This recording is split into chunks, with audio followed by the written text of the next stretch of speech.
우리는 지난주일 예수님의 부활에 대한 말씀을 나누었습니다. 저는 이런 말씀을 드렸습니다.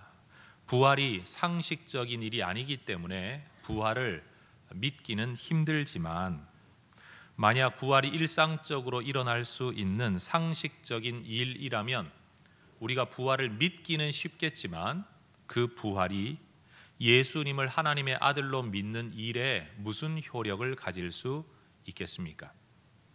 부활이 믿기 힘든 일이기 때문에 부활이 바로 예수가 하나님의 아들이심을 우리에게 알려준다는 겁니다.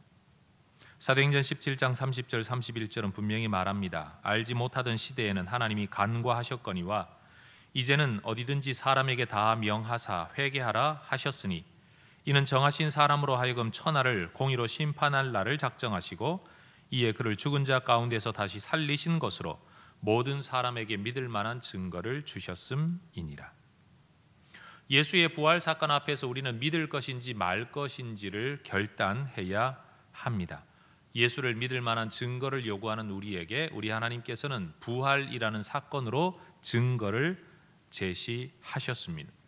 하나님께서 천하를 공의로 심판할 그날, 그 심판의 기준은 하나님이 제시하신 증거, 바로 이 예수님의 부활에 대한 우리의 반응에 달려 있을 것입니다. 그래서 베드로는 사람들에게 외쳤습니다.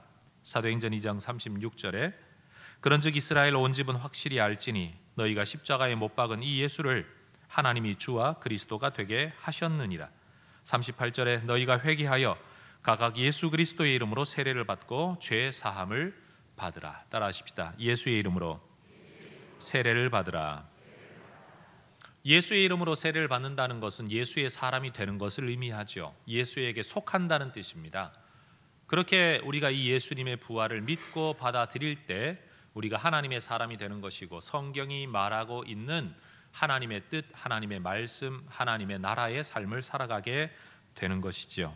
혹시 오늘 이 자리에 아직도 예수님을 내 죄와 죽음에서 우리를 건져주시는 구세주라고 믿지 못하는 분들, 또 예수님이 내 인생의 주인이시다라는 고백을 하지 못하시는 분들이 있다면, 성경이 기록하고 있는 이러한 바울과 베드로와 또 다른 기록들에 근거하여서 이것이 정말 생명의 길이라는 사실을 믿음으로 받아들이시기를 주의 이름으로 축복합니다.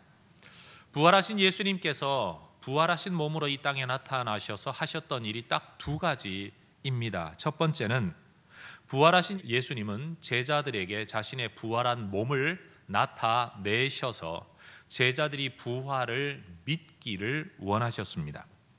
요한복음 20장 27절에 보면 너의 손가락을 이리 내밀어 내 손을 보고 너의 손을 내밀어 내 옆구리에 넣어보라. 그리하여 믿음 없는 자가 되지 말고 믿는 자가 되라. 믿는 자가 되라. 뭘 믿는 거지요? 예수님의 부활을 믿는 자 되는 것이죠. 부활하신 예수님이 그 부활의 몸을 입고 이 땅에서 하신 첫 번째 일은 제자들이 이 부활을 믿는 자가 되기를 원하신 겁니다. 두 번째 일은 예수님은 제자들에게 성경을 풀어 가르치셨습니다. 그런데 그냥 성경이 아니라 이 성경, 특별히 그 시대에는 다 구약 성경이죠. 이 성경을 예수님 자신의 십자가 죽음과 부활과 연관지어서 풀어 가르치셨습니다. 오늘 이 누가복음 24장에는 바로 이러한 예수님의 사역이 가장 자세히 기록되어져 있습니다. 25절에서 7절에는 미련하고 선지자들이 말한 모든 것을 마음에 더디 믿는 자들이여 그리스도가 이런 고난을 받고 자기의 영광에 들어가야 할 것이 아니냐 하시고 이에 모세와 모든 선지자의 글로 시작하여 모든 성경에 쓴 바 자기에 관한 것을 자세히 설명하시니라. 모세와 선지자들의 모든 글에서 예수님은 특별히 자기에게 관계된 성경 구절들을 자세히 설명해 주십니다. 그리고 이어지는 44절 이하에 또 이르시되 내가 너희와 함께 있을 때에 너희에게 말한 바 곧 모세 율법과 선지자의 글과 시편에 나를 가리켜 기록된 모든 것이 이루어져야 하리라 한 말이 이것이라 하시고 이에 그들의 마음을 열어 성경을 깨닫게 하시고 또 이르시되 이같이 그리스도가 고난을 받고 제3일에 죽은 자 가운데서 살아날 것과 또 그의 이름으로 죄사함을 받게 하는 회개가 예루살렘에서 시작하여 모든 족속에게 전파될 것이 기록되어 있다. 부활하신 예수님께서 하셨던 이 두 번째 중요한 사역, 여러분 한번 보십시오. 예수님은 자기의 몸만 나타내신 것이 아니라 제자들에게 성경을 가르치셨습니다. 저는 부활하신 예수님이 하신 일을 생각하면서 이런 의문을 품게 되었습니다. 예수님의 기대가 제자들이 예수님의 부활을 믿는 것 자체, 예수님의 부활의 역사적 사실성을 믿는 것이 예수님의 모든 기대였다면 부활하신 몸만 나타내므로도 충분했을 겁니다. 그런데 왜 굳이 성경을 풀어 가르치셨을까요? 여러분, 부활하신 몸을 직접 눈으로 보고 손으로 만져보는 것이야말로 기록된 성경을 다시 재해석하는 것보다 더 분명한 예수님 부활에 대한 증거 아니겠습니까? 바로 이 의문이 오늘 저의 설교의 핵심 주제입니다. 결론부터 말씀드리자면 예수님이 성경을 제자들에게 풀어주신 이유는 제자들이 부활의 증인이 되기를 원하셨기 때문입니다. 48절은 말합니다. 너희는 이 모든 일의 증인이라.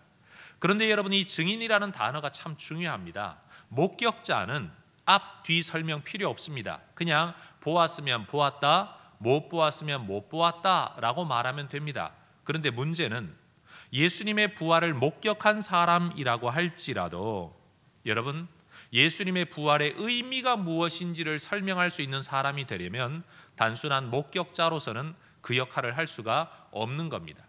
예수님께서 말씀하고 계신 너희는 이 모든 일의 증인이라 라고 말할 때 이 증인이라는 단어는 단순히 내가 부활하신 예수님을 봤다라는 데 멈추지 않고 이 부활이 어떤 의미가 있는지를 증언하는 자까지 나아가기를 예수님이 기대하셨다는 겁니다.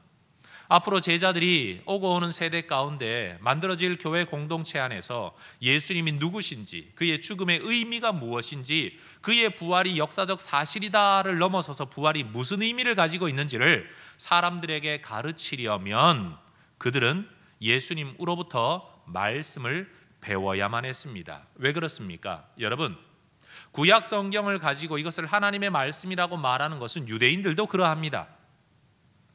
근데 만약 제자들이 예수님의 부활을 목격했다라는 것 때문에 예수님을 믿기는 할지라도 예수의 믿음이 구약 성경과 무슨 연관성이 있는지를 알지 못하고 깨닫지 못한다면 예수는 믿더라도 구약 성경에 대한 모든 해석은 유대인들처럼 하게 될 겁니다. 이렇게 해석하는 사람들의 모습이 사도행전에 보면 나타나게 되죠. 주로 15장에 보면 많은 사람들이 변론을 하게 되는데 예수를 믿으면서도 너 이방인이니까 구원받으려면 할례 받아야 돼. 너 구원받으려면 예수를 믿더라도 율법을 지켜야 돼 라고 말하는 사람들이 일어나게 된다는 거죠. 왜 그렇습니까? 예수는 믿지만 예수 믿는 건 예수 믿는 거고 성경은 여전히 유대인의 관점에서 해석을 했기 때문입니다. 그래서 예수님께서는 이 성경이 유대인의 관점에서 해석되어지면 예수를 십자가에 못 박아 죽였던 사람들의 사고방식과 관점으로 성경을 보게 되니까 부활을 목격했다고 할지라도 결국 예수에 대한 해석은 유대인들처럼 되어 예수를 믿을 수 없는 관점에 이를 수밖에 없기 때문에 예수님께서는 부활하신 다음에 창세기부터 시작하여 성경의 낱낱의 모든 말씀들을 바로 하나님의 구원 계획 속에서 어떻게 예수님 안에서 이런 일이 이루어졌는지를 풀어 가르치셔야만 했다는 사실입니다. 여러분, 모세가 호렙산 떨기나무에서 하나님을 만났습니다. 그래서 그는 하나님을 아는 자, 하나님을 믿는 자가 되었습니다. 그러나 그는 하나님의 말씀을 기록하는 자가 되기 위해서는 특별히 하나님이 일러주시는 모든 말씀을 듣는 시간이 필요했습니다.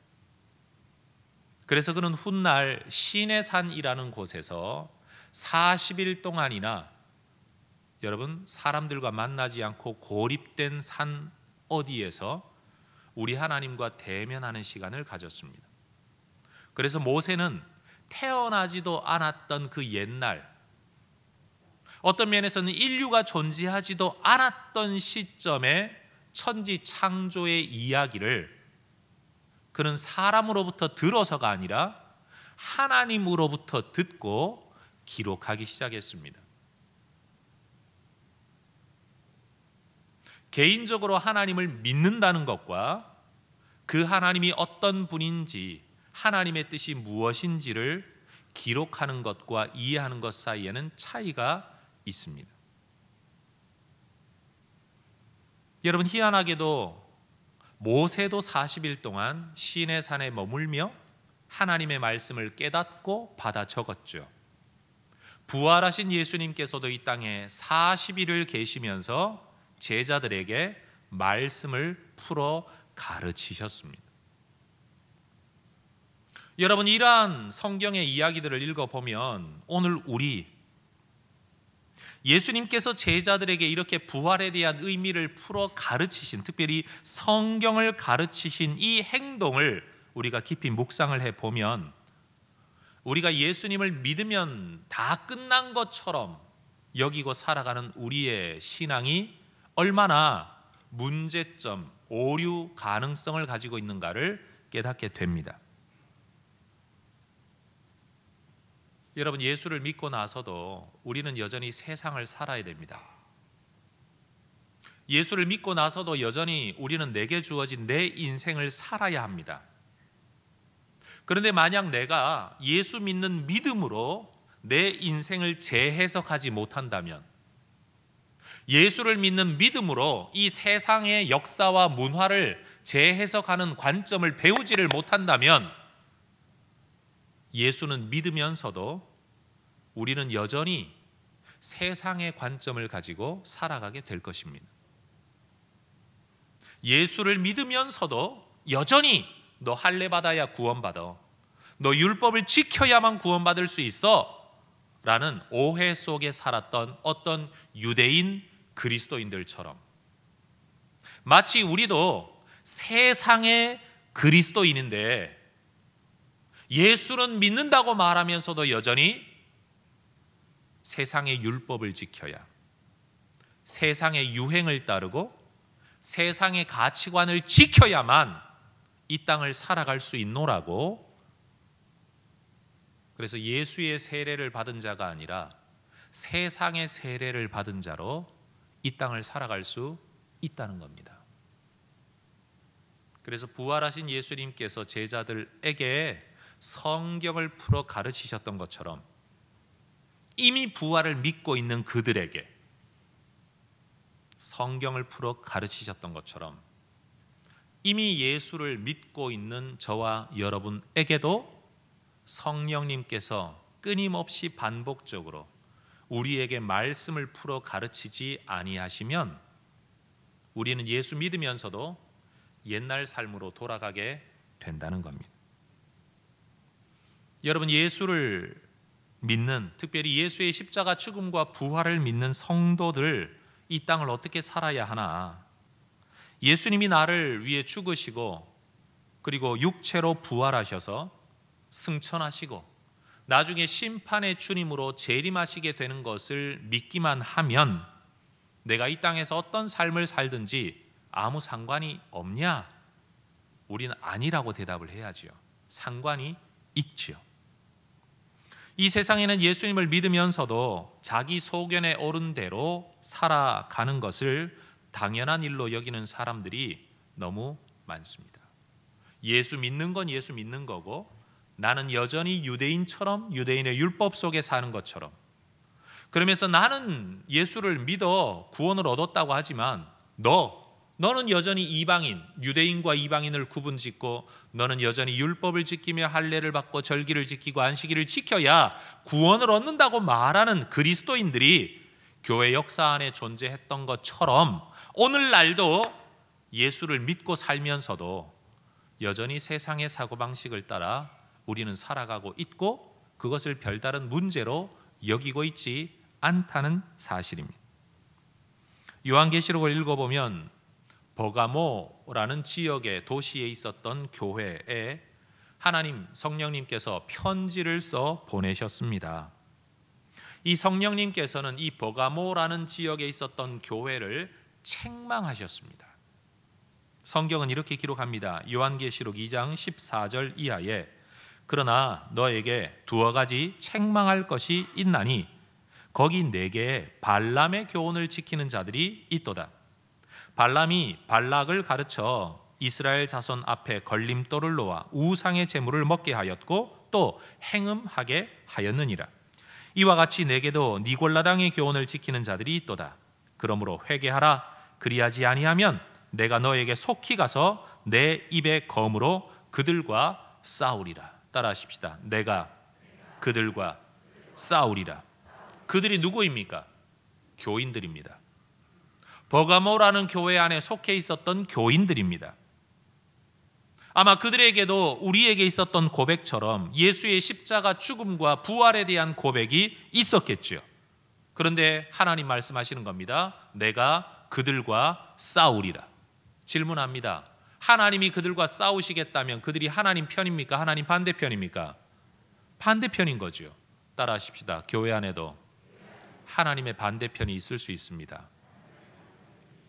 다시 한번 따라합니다. 내가 그런 사람일 수 있습니다. 내가 교회를 다닌다고 하나님이 무조건 내 편을 들어주실 거라고 우리는 착각하면 안 됩니다. 교회 역사 안에, 인류 역사 안에, 성경 역사 안에 하나님의 공동체 안에 속했는데도 불구하고 하나님이 그들과 싸우셨던 사람들이 너무너무 많습니다. 나는 하나님의 백성이라고, 나는 하나님의 구원받은 백성이라고 말하는데 정작 하나님은 그들을 편들어주지 않은 사람들이 너무 많다는 겁니다. 특별히 이 계시록의 말씀에는 발람의 교훈, 니골라당의 교훈이라는 말이 언급되어 있습니다. 발람의 교훈이 뭡니까? 이스라엘 역사 안에서 발람이라는 한 인물이 등장하는 시점이 있습니다. 모세를 통하여 애굽에서 나온 이스라엘 백성들이 광야 생활을 하는 동안에 이들은 하나님의 선택받은 백성, 우리는 하나님이 구원해 주신 백성이라는 믿음을 가지고 있었습니다. 그런데 이들은 하나님의 백성이라는 믿음을 가지고 있으면서도 하나님이 정말 싫어하는 일에 대한 분별력이 없었습니다. 특별히 이 출애굽 시대를 일컫는 바로 이 시대, 우리는 흔히 이것을 고대의 근동, 동쪽 가까이 있는 이 서양 중심이죠. 이집트 오른쪽에 있는 메소포타미아 지역에 살고 있었던 이 대부분의 지역을 근동이라고 일컫습니다. 이런 지역의 여러 역사 기록들을 보면 그들은 신전 제사 방법이 참 여러 가지였습니다. 사람들은 자신의 건강한 이성을 가지고 신에게 다가가기에는 뭔가 부족하다라고 여겨서 자기가 자기 자신을 넘어서는 어떤 엑시타시 상태를 추구하기 위해서, 여러분 이 고대 근동의 제사 예식 가운데는 마약 성분의, 옛날 사람들은 그게 마약인지도 몰랐겠죠? 어떤 풀이나 열매를 먹는 경우가 많았습니다. 그러면 사람들은요 자기 이상의 황홀경 상태에 도달하게 되죠. 그것을 마치 신과의 만남인 것처럼 여겼습니다. 그리고 그들은 그 황홀경 상태에서 모든 사람과의 사랑, 모든 사람과의 합일, 특별히 신과의 합일 상태를 표현해내기 위해서 신전 안에서 혼음, 난잡한 성관계를 맺었는데 이것을요 제사의식으로 간주를 했습니다. 그런데 바로 이러한 부류의 이방 종교 예식에 이스라엘 백성들이 아무런 거리낌이 없이 참여하는 겁니다. 이 이야기가 민수기 25장에 기록되어져 있어요. 제가 이렇게 자세히 설명하듯이 설명하진 않지만 성경은 이렇게 기록을 합니다. 민수기 25장 1절에서 3절에 이스라엘이 시딤에 머물러 있더니 그 백성이 모압 여자들과 음행하기를 시작하니라. 몇몇 사람들이 개별적인 일탈 행동을 했다는 뜻이 아닙니다. 집단적이고 단체적이고 의도적인 일들입니다. 그 여자들이 어떤 여자들이냐 하면 자기 신들에게 제사할 때에 이스라엘 백성을 청함에 백성이 먹고 그들의 신들에게 절함으로 이스라엘이 바알 부올에게 가담한지라 여호와께서 이스라엘에게 진노하시니라. 이 여인들은 신전에서 신을 모시는 여인들이었습니다. 신녀라고 일컬어질 수 있죠. 그래서 그들은 사람들을 하나님께로 이끌어가는 사람들이라는 면에서 사람들에게 최고의 황홀경을 제공하는 겁니다. 그런데 옛날 역사는 여러분이 알다시피 주로 여자들은 우리나라에서도 유교적으로 제사에 직접 참여를 못했던 것처럼 모든 역사 속에 대부분의 이 신전 예식에는 남자들만 참여하는 거죠. 그런데 바로 그 남자들을 신에게로 인도하고 하나님과의 합의를 이뤄내기 위한 방법으로 그 신전에는 선별되어진 여성들이 있었는데 일종의 신전 창녀와 같은 역할들을 하는 사람이었다는 겁니다. 바로 이스라엘 백성들이 이런 일에 참여했다는 겁니다. 성경은 어떻게 이런 일이 일어났는지의 전후 사정을 다 설명하지는 않습니다만 민수기 31장 16절을 보면 이때의 사건에 대한 또 한 번의 주석이 나오죠. 성경은 이렇게 기록합니다. 보라, 이들이 발람의 꾀를 따라 이스라엘 자손을 부올의 사건에서 여호와 앞에 범죄하게 하여 여호와의 회중 가운데 연병이 일어나게 하였느니라. 이 일이 어떻게 일어났냐? 발람의 꾀를 따라 일어나게 되었다는 겁니다. 발람의 꾀.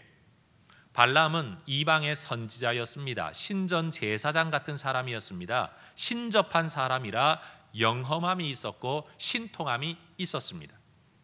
그래서 여러분, 발락이라는 어떤 왕이 이 이스라엘 백성들이 광야를 거쳐 자기가 다스리고 있는 땅으로 들어오려고 할 때 이 영험한 제사장을 불러다가 저주를 해라.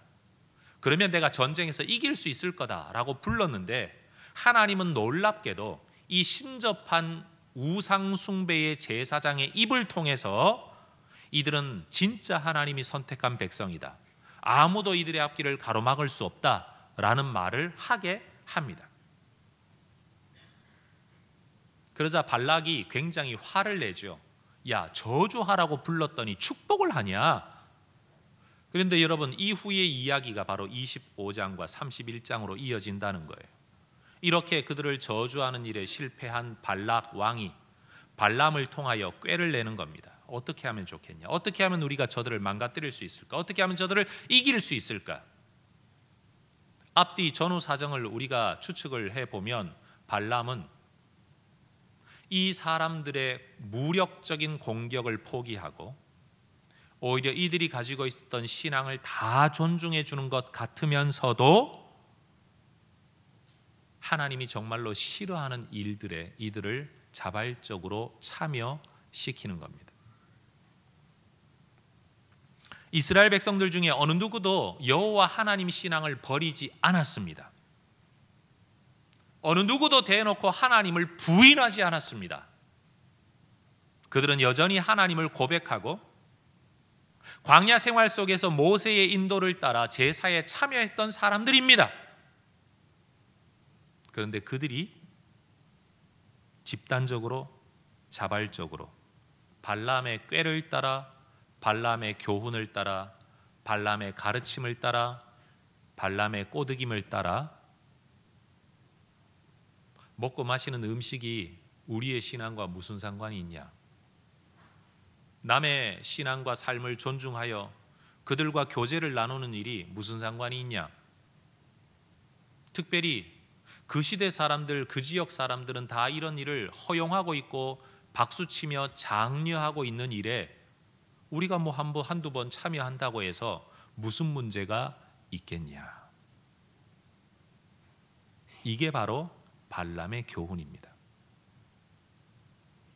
그 모세 시대에 있었던 이러한 사람들의 사고방식을 발람의 가르침이라고 표현을 했는데 사도 요한이 요한계시록을 쓰는 시점 바로 그 시대 신약 소아시아 지역에도 이러한 부류의 사고방식을 가진 사람들이 있었던 것 같습니다. 성경은 그들을 일컬어 니골라당, 그리고 니골라당의 교훈이라고 말을 합니다. 시대가 다르고 호칭은 달라졌지만 그들의 주된 사고방식은 같았습니다. 내가 믿음을 고백하고 있고 하나님께 예배하고 있고 하나님을 향한 신앙을 내가 확고히 붙들고 있으면 그 외의 삶의 방식이 좀 어떠한 건 크게 문제되지 않는다. 질문하겠습니다. 오늘날 발라함의 교훈, 니골라당의 교훈을 따르는 사람이 교회 안에 있을까요? 없을까요? 있습니다. 다시 한번 질문하겠습니다. 그러면 성령 하나님이 그들을 편들어 주실까요? 그들과 싸우실까요?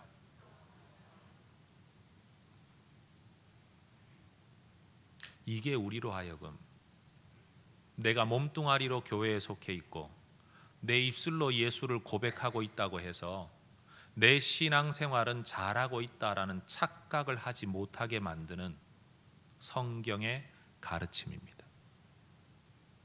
입술로는 정통신앙을 고백하고 있지만 우리의 삶이 정말 하나님의 뜻에 부합되고 있냐, 아니면 하나님의 대적의 자리에 가 있느냐.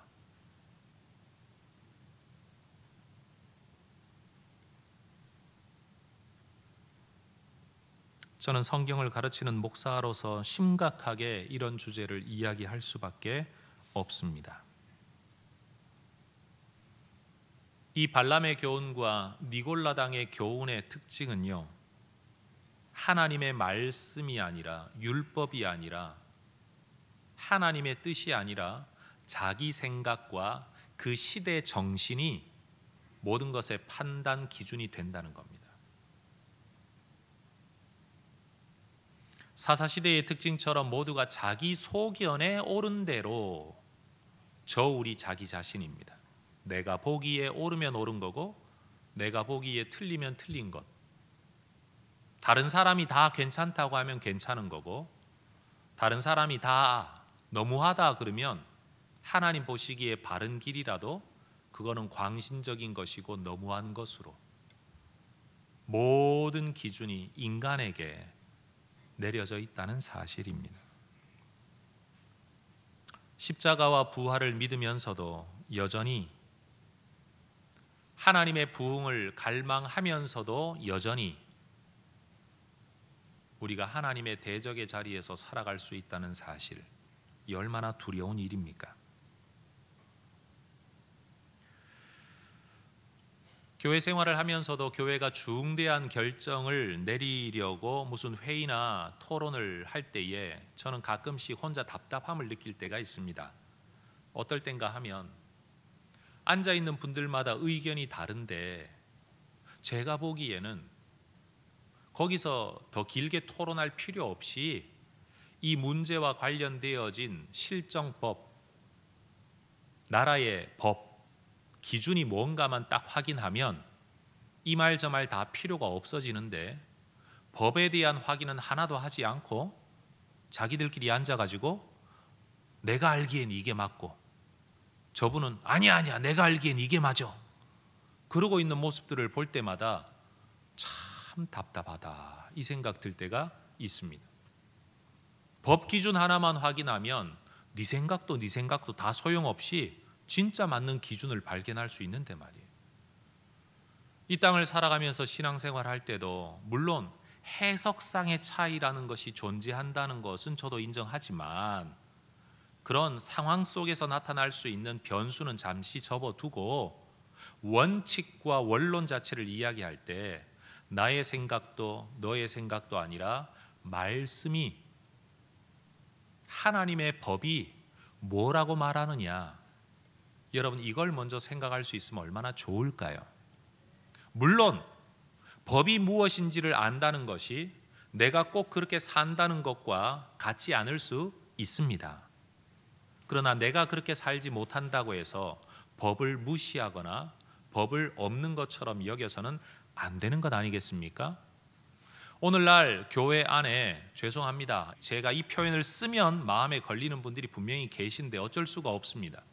오늘날 교회 안에 이혼의 문제, 혼전 순결의 문제, 혼외 성관계의 문제, 낙태의 문제, 동성애의 문제, 뭐 이런 여러 가지 문제들 있지 않습니까? 분명 교회 안에도요, 동성애자가 있을 수 있습니다. 그런다고 교회가 쫓아내지는 않습니다. 여러분, 그렇다고 해서 교회 강단과 교회 가르침에서 그것이 옳다, 괜찮다라고 말할 수는 없는 것 아닙니까? 왜요? 성경이 뭐라고 말을 하고 있죠? 그런 것들을 다 하나님의 뜻이 아니라고 말하고 있다는 사실이죠. 우리는 분명히 올바른 태도를 가져야 됩니다. 예를 들어 동성애를 이야기하자면 그것은 올바른 사회 양식과 윤리 양식이 될 수 없다, 우리의 입장을 분명히 말을 해야 됩니다. 남성과 여성이라도 여러분, 분명히 하나님의 창조 원칙을 따라 합당한 부부가 되기 이전에도 성관계가 거부되어야 마땅한데 어떻게 동성끼리 정상적인 결혼도 아닌, 물론 법적인 결혼을 요구하고 있긴 하지만 그럴 수 있느냐? 성경은 그것이 하나님에게 버림받은 사람들 또는 하나님이 정말로 그들을 돌이키기에는 너무 멀리 떠나 있는 사람들의 삶의 양식이라고 성경은 이야기하고 있습니다. 그러나 우리는 그 사람들을 존중해야 됩니다. 그들의 인격을 존중하고 그들의 인권을 존중하고, 우리는 여전히 사랑으로 그들에게 다가가 그들에게도 예수님이 필요하고 그들도 하나님의 자녀가 되어야 할 것을 우리는 이야기해야 합니다. 정죄하라는 뜻이 아니고요, 성경은 뭐라고 말하는가를 분명히 이야기하고 그리고 사랑해야 된다는 말입니다. 전 이것이 우리 예수 믿는 사람의 올바른 태도라고 생각을 합니다. 오늘날 교회 안에 이 발람의 교훈을 따르는 사람들, 어쩌면요 퍼센티지로 따지면 더 많은 수가 그럴 수도 있습니다. 저는 부활하신 예수님께서 그저 제자들에게 나타나 부활을 믿어라, 날 봐, 만져봐, 손 넣어봐 옆구리에, 그리고 믿음 없는 자가 되지 말고 믿는 자가 되라, 저는 그거 하나로 예수 믿기에는 충분하지 않나는 생각을 하게 되는 거죠. 제가 만약 그 자리에 있었으면 죽을 때까지 믿었을 거예요. 그런데 왜 굳이 예수님은 그것으로 끝내지 않고 성경을 가르치셨느냐? 오늘 이 자리에 있는 분들, 어떤 형태가 되었든지 마음에 믿음이라는 것이 생겨서 예수님을 고백하고 이 예배 자리에 앉아 계시겠죠.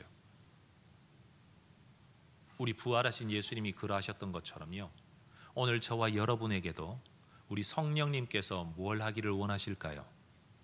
말씀을 풀어 가르치시기를 원하시는 겁니다.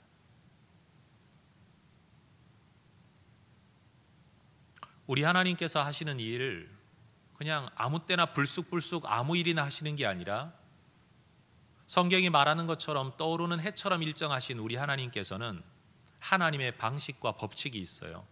하셨던 말씀을 이루어 가시는 우리 하나님의 일의 방향은 바로 거기에 있습니다. 예수님도 이 땅에 오셔서 하셨던 일이 아버지의 뜻을 이루는 것이었습니다. 내 뜻대로 마시고 아버지의 뜻대로. 칼을 빼들어 대제사장의 종을 쳐 귀를 떨어뜨린 베드로에게 칼을 다시 칼집에 꽂아라. 내가 만약 싸우겠다고 마음먹으면 12군단 이상 되는 천사들이 나타나서 이들과 싸울 거다. 그러나 만약 내가 그 선택을 한다면 이런 일이 있으리라 한 하나님의 뜻은, 하나님의 말씀은 어떻게 되는 거냐?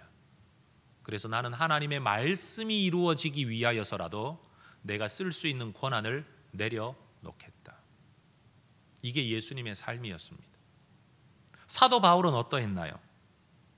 골로새서 1장 24절 25절에 나는 이제 너희를 위하여 받는 괴로움을 기뻐하고 그리스도의 남은 고난을 그의 몸된 교회를 위하여 내 육체에 채우노라.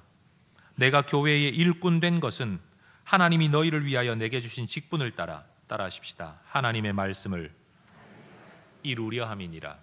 한 번 더요. 하나님의 말씀을 이루려 함이니라. 이 하나님의 말씀을 이루기 위하여 바울이 치루어야만 했던 대가는요, 괴로움, 고난, 이런 것들이었어요.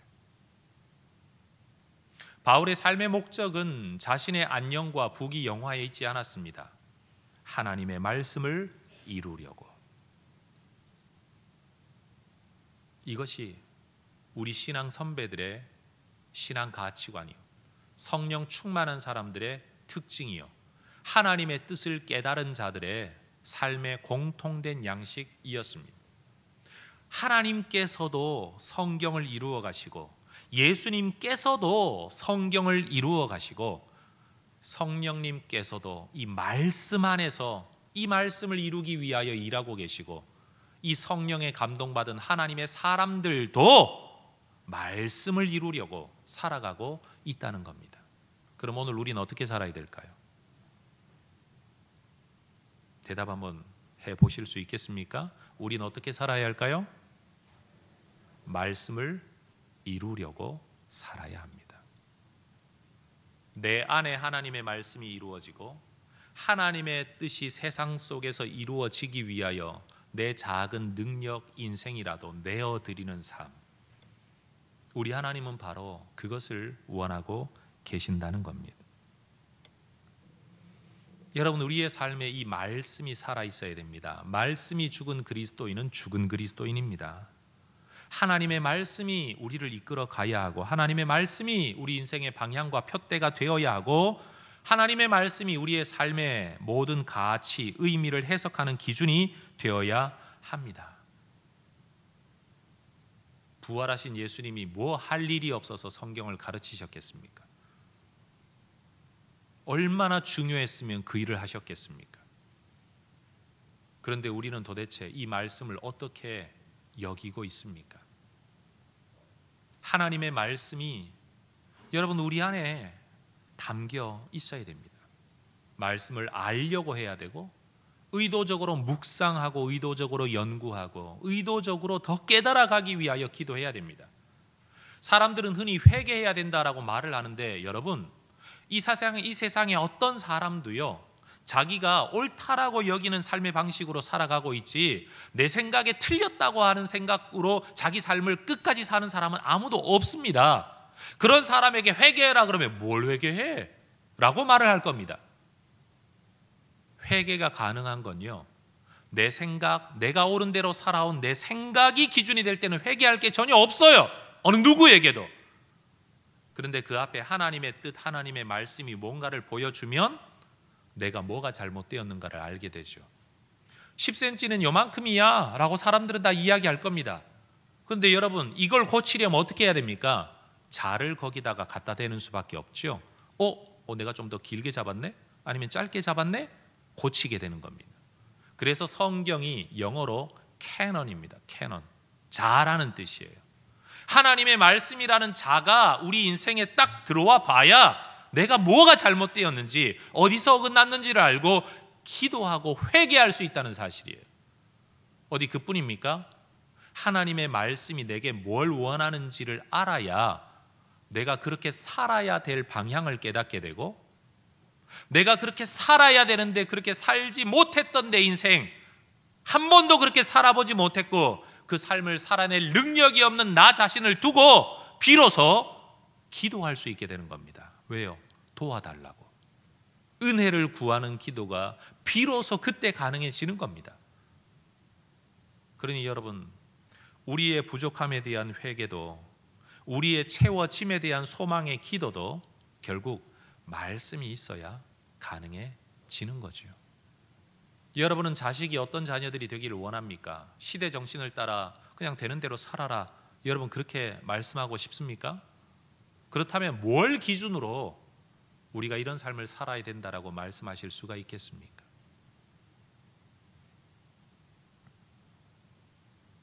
부흥은 열망한다고 일어나는 게 아닙니다. 뜨거움은 한순간에 일어날 수 있지만 그 뜨거움에는 방향이 없죠.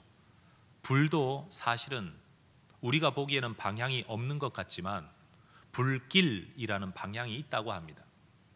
그래서 소방수들은요, 그 불의 움직임을 연구한다고 하잖아요. 그 불이 뭔가를 재료로 삼아 자기를 태울 수 있는 길이 있다는 거죠. 여러분, 우리 하나님도 마찬가지입니다. 하나님의 역사, 성령의 역사, 부흥의 역사가 아무 데서나 열망한다고 일어나는 게 아니고 그것을 태워낼 수 있는 무엇인가가 있는 곳에 역사하죠. 그게 뭘까요? 말씀이라는 장작입니다.